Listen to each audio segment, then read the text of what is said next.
आज आपण कांद्याची पात आणि चणा डाळीची भाजी करणार आहोत। ही चणा डाळ आहे ना, जेवढा वेळ असेल ना तेवढा वेळ तुम्ही भिजत घालायची। चांगली भिजली ना तर पटकन शिजते। इथे मी कढई गरम करायला ठेवली आहे। हे एक बुदली इथे तेल घातलेलं आहे। तेल गरम झालं की पाव चमचा राई चांगली फुलली ना की पाव चमचा जिरं घालायचं आणि त्याच पातीचा कांदा घालायचा आणि 4 पाकळ्या लसूणच्या ठेचून। कांदा आहे ना तो फक्त आपल्याला मिक्स करून घ्यायचा, जास्त शिजवायचा नाहीये, कारण भाजीतला कांदा आहे ना तो खायला खूप छान लागतो। कांदा जर चांगला परतून गेला ना तर मग भाजी खायला मजा नाही। लगेचच त्याच्यामध्ये स्वच्छ धुवून ही डाळ घालायची।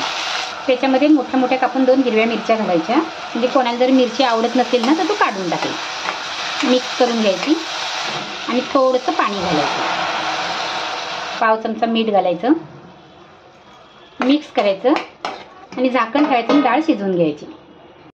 अधूनमधून हिला मिक्स करत आपली डाळ आहे ना ती शिजवून घ्यायची। जर तुम्ही पाणी घातलं नाही ना ती डाळ तळल्या जाईल आणि मग कडक होईल, ती शिजणार नाही। बघू शकता अशी आपल्याला डाळ शिजवायची आहे। 2 चिमूटभरच अशी पण हळद घातलेली आहे।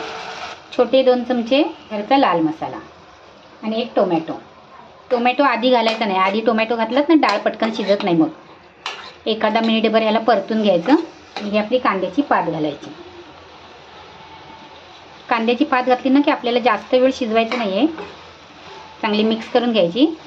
भाजी शिजून कमी होणार आहे आणि आपण डाळीला पण मीठ घातलेलं आहे, तो अंदाज घेऊनच मीठ घालायचं आणि मिक्स करून घ्यायची। गॅस बारीक करायचा आणि 1-2 मिनिटं हिला वाफवून घ्यायची। आपली झटपट अशी चपाती बरोबर खाण्यासाठी किंवा डाळ भात बरोबर तोंडी लावण्यासाठी चणा डाळ आणि कांद्याच्या पातीची भाजी तयार आहे। आवडली तर नक्की लाईक करा।